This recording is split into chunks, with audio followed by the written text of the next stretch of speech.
Η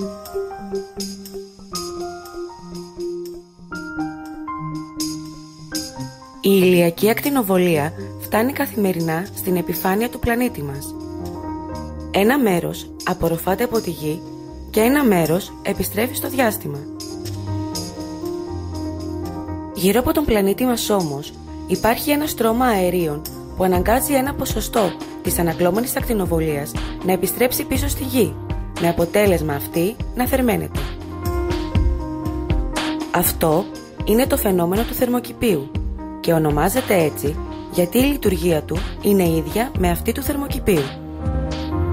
Χάρη σε αυτό το στρώμα αερίων που ονομάζονται αέρια του θερμοκηπίου, η Γη δεν είναι ένας παγωμένος πλανήτης όπως ο Άρης, αλλά η θερμοκρασία διατηρείται σε τέτοια επίπεδα ώστε να επιτρέπεται η ύπαρξη ζωής.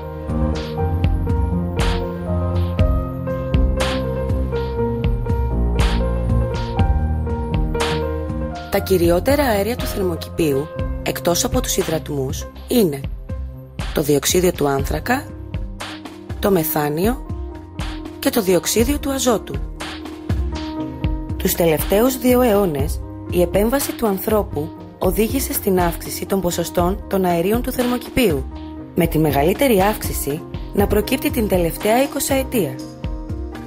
Το στρώμα αερίων γύρω από τη Γη έγινε πιο παχύ και όλο και περισσότερη ηλιακή ακτινοβολία εγκλωβίζεται. Το φαινόμενο του θερμοκηπίου εντείνεται, με αποτέλεσμα την αύξηση της θερμοκρασίας στον πλανήτη. Ενδεικτικό είναι ότι την τελευταία 20 ετία η θερμοκρασία στη Γη αυξήθηκε σχεδόν 1 βαθμό Κελσίου, ενώ την επόμενη 50 ετία, αν δεν αλλάξουμε στάση, αναμένεται να αυξηθεί ακόμα 2 με 4 βαθμούς.